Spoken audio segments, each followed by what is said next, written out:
Iman itu sebetulnya adalah hadiah dari Allah kepada siapa saja yang Allah kehendaki. Wa ma kana li nafsin an tu'mina illa biidznillah. Tidak ada seorang pun yang bisa beriman tanpa kehendak Allah.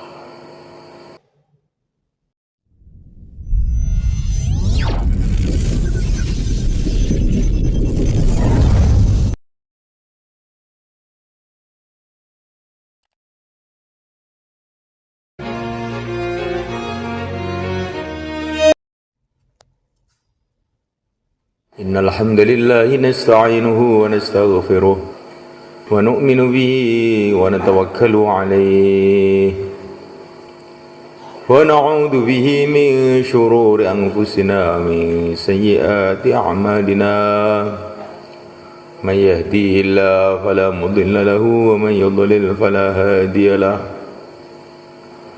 asyhadu an la ilaha illallah wahdahu la syarika lahu wa asyhadu anna sayyidana wa maulana habibana Muhammadan abduhu wa rasuluh. Allahumma salli wa sallim wa barik alaihi wa ala alihi wa ashabihi wa tabi'ina lahum ila yaumil qiyamah, amma ba'd. Hadirin muliakan, perkara yang paling penting dalam kehidupan kita ini adalah iman. Mewujudkan iman, meluruskan iman, mengokohkan iman, mengistiqomahkan iman. Iman itu sebetulnya adalah hadiah dari Allah kepada siapa saja yang Allah kehendaki. Wa ma kana li nafsin an tu'mina illa biidznillah. Tidak ada seorang pun yang bisa beriman tanpa kehendak Allah. Iman itu bukan hasil dari kepandaian seseorang. Tidak. Banyak orang pandai tidak mendapatkan iman. Orang Jepang itu katanya pandai ini malah nyembah matahari. Orang India itu katanya juga orang-orang bijak. Banyak filosof-filosof dari India akhir-akhirnya malah nyembah sapi. Jadi bukan karena kepandaian. Orang Amerika katanya pandai malah nyembah Yesus, Tuhannya dipaku. Jadi bukan karena kepandaian, itu hadiah Allah kepada siapa yang Allah kehendaki. Bukan pula iman itu karena pengalaman. Tidak ada makhluk yang lebih pengalaman zaman dulu itu, melebihi iblis. Bumi tahu, langit tahu, neraka tahu, surga tempat mainnya. Tapi Allah tidak memberikan dia iman, dia tidak bisa beriman. Iman itu juga bukan karena bertetangga dengan orang-orang baik. Nah, Abu Jahal itu tetangganya Rasulullah SAW. Bahkan besannya putrinya Rasul dikawin sama anaknya Abu Jahal. Abu Lahab, Abu Jahal, Abu Lahab, ya. Abu Lahab, bukan Abu Jahal. Tapi Allah tidak memberi iman, ya tidak bisa beriman. Iman itu juga bukan karena melihat keajaiban-keajaiban. Abu Jahal itu sering melihat mukjizat-mukjizat Nabi. Sering melihat mukjizat Nabi Abu Jahal, tapi juga tidak mau beriman. Muhammad, katanya Abu Jahal, kalau kamu bisa mecah bulan itu, saya sudah beriman lah. Dia datang dengan teman-temannya kepada Nabi, bilang begitu, kalau kamu bisa mecah bulan itu, saya beriman pada kamu. Udah, saya nggak bisa memecah, tapi Allah bisa. Saya akan mohon kepada Allah.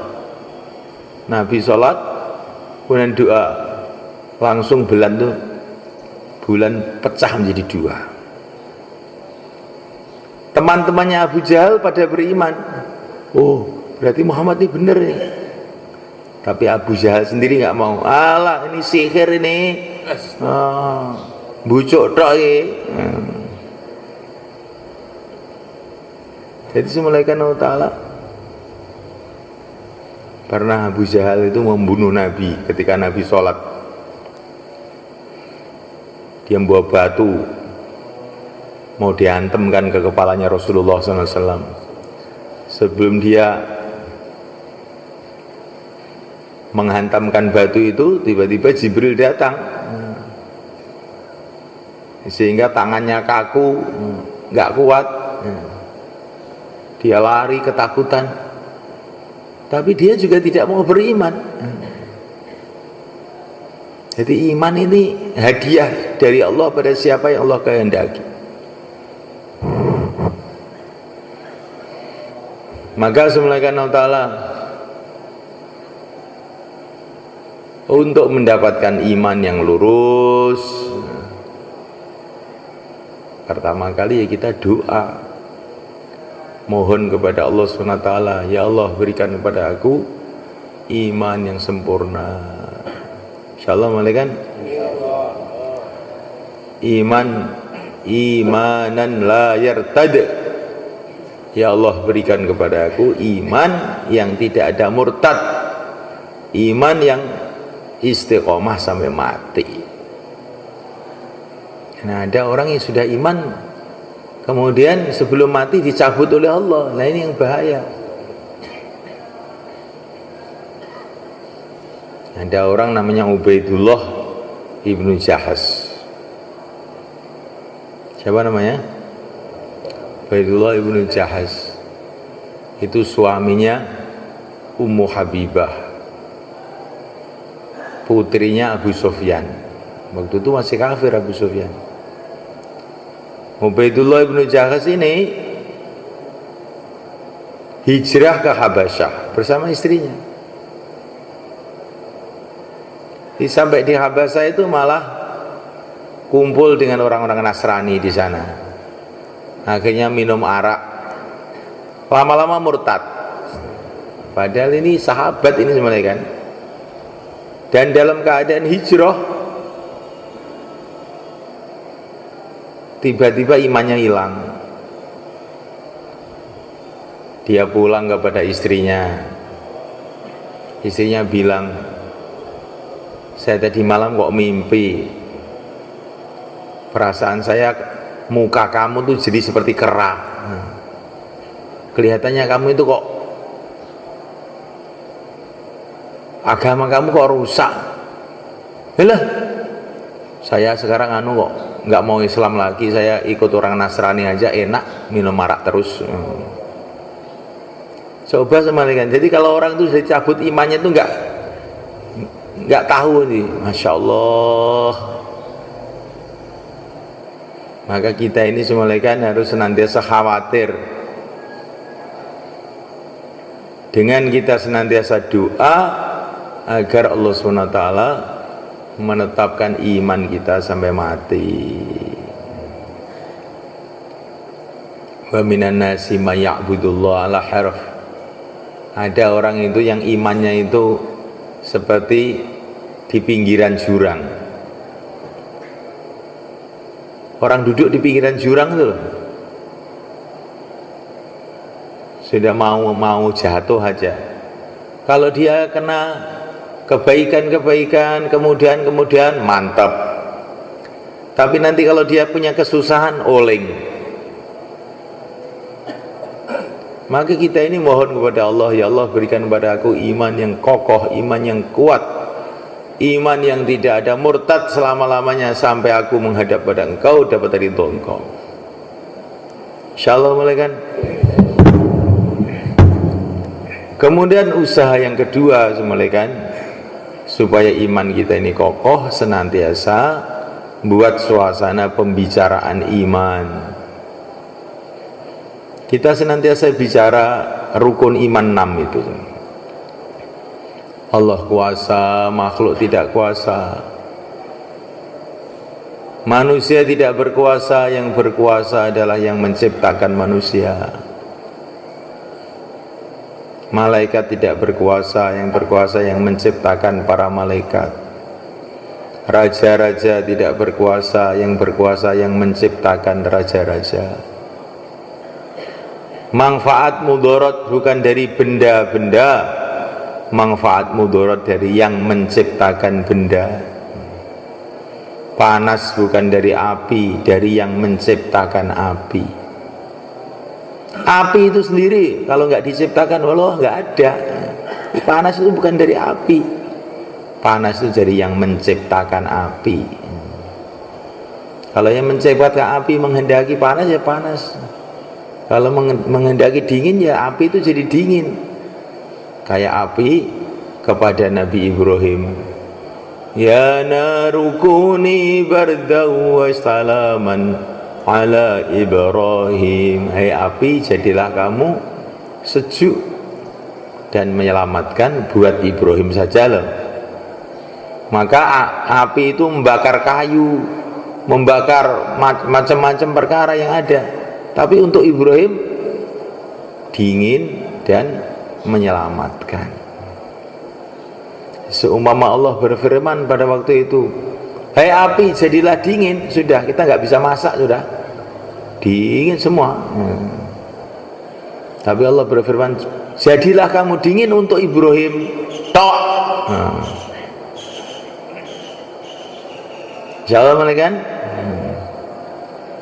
Panas bukan dari api, panas dari yang menciptakan api. Tanamkan. Ini bedanya iman dengan kufur itu di sini. Kalau iman itu apa saja dari Allah, kulun min indillah. Kalau kufur apa saja dari makhluk, makhluk dari makhluk, makhluk dari makhluk, itu namanya kufur, kafir. Semua dari pencipta, dari Allah, itu namanya iman. Sebagian dari makhluk, sebagian dari Allah, itu namanya musyrik, syirik. Semua dari Allah itu namanya apa? Iman. Semua dari makhluk namanya kufur. Sebagian dari makhluk, sebagian dari Tuhan namanya musyrik. Allah tidak mengampuni dosa yang berupa syirik. Innallaha la yaghfiru an yushraka bihi wa yaghfiru ma duna dzalika liman yasha. Terus bicara mengenai kemuliaan Nabi, ini juga penting kan. Dalam Al-Qur'an itu banyak cerita-cerita mengenai kemuliaan Nabi. Cerita kemuliaan Nabi ini penting. Ada seorang ulama itu memuji-muji Nabi. Muhammadun basyarun la kal basyari bal huwa kal yaquti bainal ahjari. Nabi Muhammad itu manusia, tapi tidak kayak umumnya manusia. Tapi Nabi itu ibarat kayak intan kumpul batu kali yang bukan intan. Jadi Nabi itu manusia, tapi tidak seperti manusia biasa. Seperti intan kumpul batu kali. Batu, intan ya batu, batu kali ya batu. Tapi beda apa enggak? Kalau batu kali itu 10 truk paling ya cuman berapa? Murah. Tapi kalau intan tuh kecil gitu aja sudah mahal. Ketika dia memuji-muji Nabi seperti itu, terus mimpi jumpa Nabi. Mimpi jumpa Nabi itu hak. Nabi mengatakan, bagus itu, tadi Allah telah mengampuni dosa-dosa kamu gara-gara kamu memuji-muji saya itu. Ya, cerita kemuliaan Nabi, kehebatan Nabi, mukjizat-mukjizat Nabi. Kullu baitin anta sakinuhu ghairu muhtajin ila suruji. Rumah yang didatangi Nabi walaupun tidak ada lampunya sudah terang benderang, katanya seorang ulama.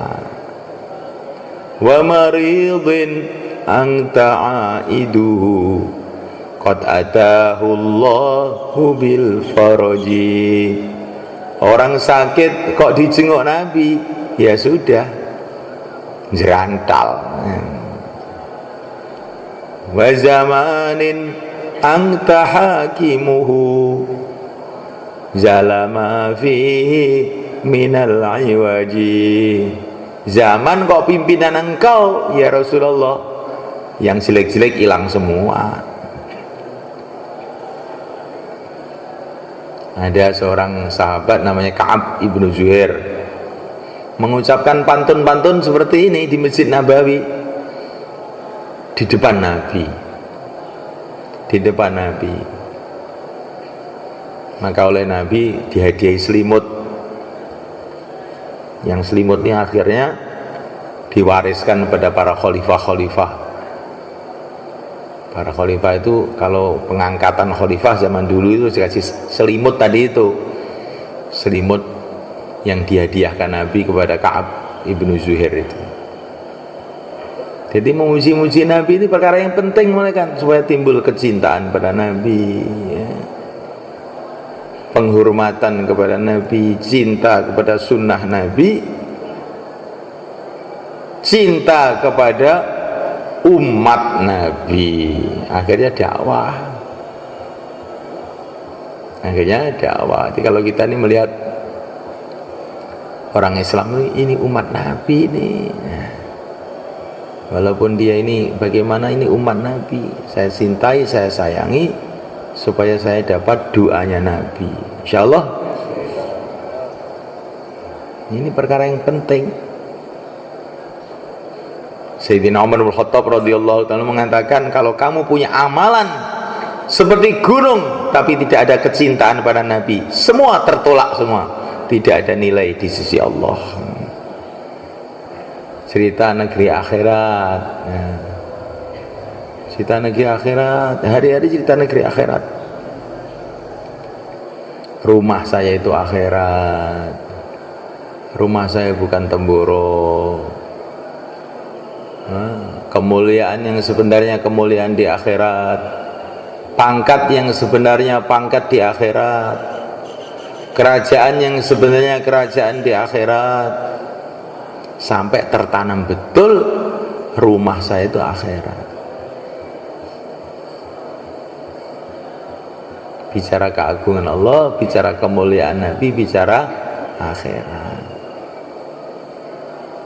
Rukun iman dibicarakan terus, bicara takdir, segala sesuatu yang telah terjadi, yang sedang terjadi, yang akan terjadi, semua sudah ditakdir oleh Allah. Kamu jam sekian duduk di masjid terangkil ngantuk, itu sudah ada takdirnya itu. Sudah ada takdirnya. Nanti pulang tengah jalan mati juga sudah ada takdirnya. Kalau Allah menghendaki orang itu mati dalam satu tempat, maka Allah akan gerakkan hati dia untuk pergi ke tempat itu. Ini ada ceritanya, ini satu hari Nabi Sulaiman bersama sahabat-sahabatnya, dan juga duduk di situ malaikat Israel. Malaikat Israel itu sering menyerupakan diri seperti manusia gitu, malaikat Israel itu. malaikat Israel juga duduk di majelisnya Nabi Sulaiman. Ada seorang sahabatnya Nabi Sulaiman itu dipelototi terus oleh malaikat Israel. Walaupun dia tidak tahu malaikat Israel, tetapi malaikat Israel itu malakul maut, wibawanya itu luar biasa. Baru dipelototi tok dia sudah menggigil. Ya Nabi Allah, ya Nabi Allah, katanya. Saya kok takut sama orang itu. Kirimkan saya ke India ya Rasulullah. Maka malaikat Israel, malaikat Nabi Sulaiman kirim satu jin. Ini bawa sana ke India sana. Dia mau ke India katanya. Hanya dikirim ke India, bukan ke IPB, ke India aja. Nabi Sulaiman itu katanya sebagian ahli sejarah dulu sering ke Jawa loh kan, kerajaannya seluruh dunia, dia suka ke Jawa situ, ke India, semua negara-negara di dunia ini dulu dalam kekuasaan Nabi Sulaiman semua. Masya Allah. Maka Nabi Sulaiman itu mengatakan kepada malaikat Israel, kenapa kamu pelototi itu sahabat saya itu, ketakutan dia? Enggak apa-apa, saya itu heran ya Rasulullah. Heran apa? Saya ini dapat tugas dari Allah untuk mencabut nyawa dia di India. Lah kok masih di sini di Palestina? Nah, setelah dia ketakutan minta engkau kirim ke India, baru plong saya. Oh, ya berarti sesuai ini. Maka Imam Syafi'i ketika mau berangkat ke Mesir mengatakan kepada murid-muridnya, saya itu tidak tahu, kok ingin aja ke Mesir. Asal mulanya itu gara-gara apa Imam Syafi'i pergi ke Mesir itu? Gara-garanya itu aneh sebenarnya kan. Hanya mau cari tebu. Tahu tebu? Imam Syafi'i itu suka makan tebu. Dan tebu itu banyaknya di Mesir. Saya kok ingin ke Mesir ya, nanti ngajar agama di sana sambil banyak tebu di sana. Kan aneh tuh. Tapi ketika berangkat tuh Imam Syafi'i itu terasa, asal saya itu pergi ke Mesir untuk cari tebu. Maka beliau ngomong sama murid-muridnya, saya tidak tahu saya ini berangkat ke Mesir atau berangkat ke kubur saya. Kok saya ini kok ingin aja ke sana, itu kok aneh, yang biasanya itu nggak ingin. Ternyata sampai ke sana terus meninggal di sana. Kuburannya di Mesir sana. Makanya kalau kamu ingin waktu khidmat markas kok mau ingin pulang aja, mungkin ditunggu Israel di rumah sana. Mungkin juga ditunggu istrinya.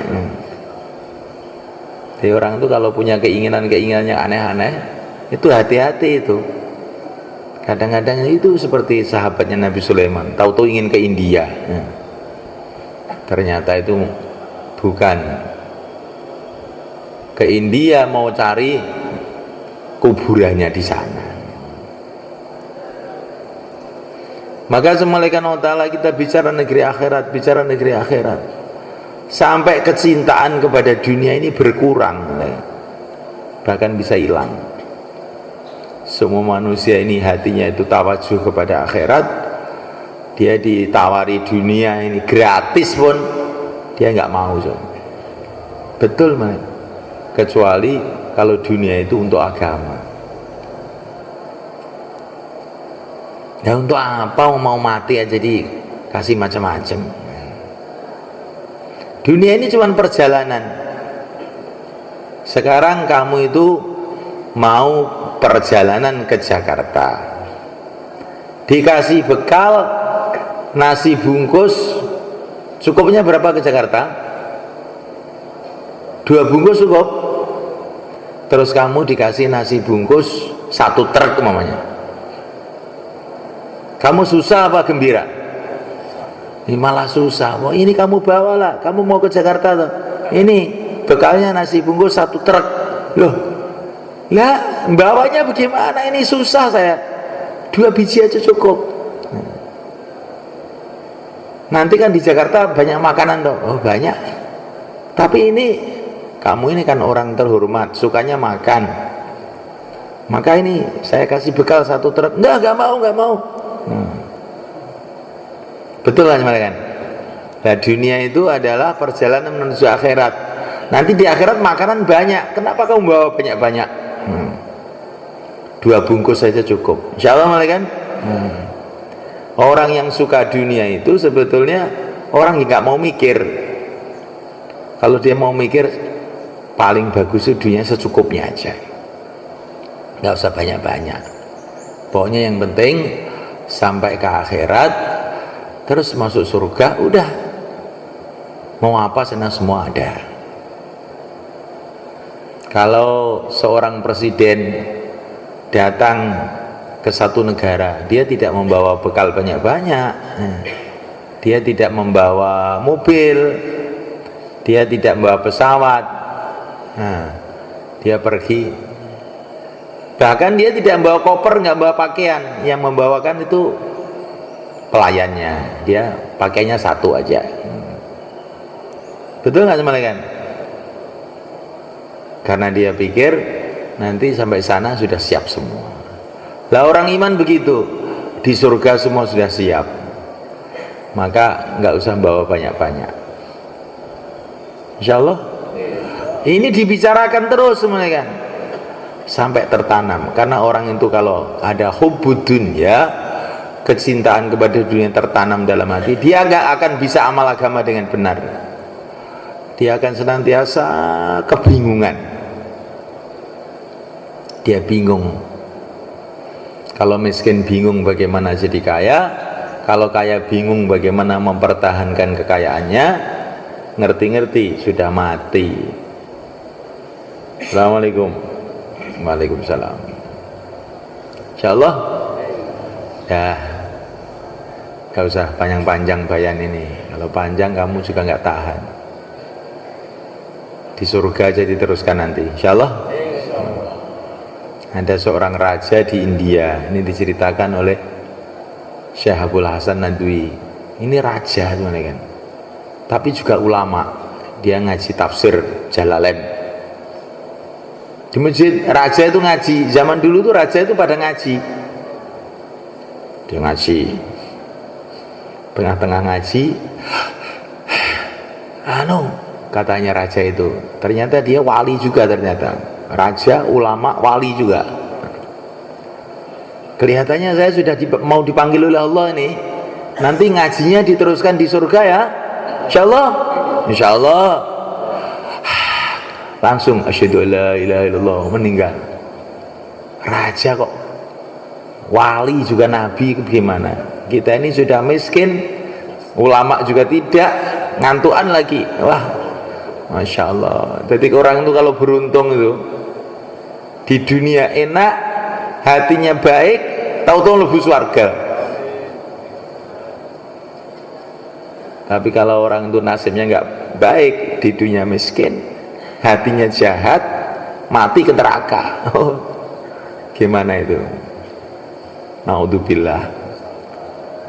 Tapi kalau orang itu disayangi oleh Allah, insya Allah enggak.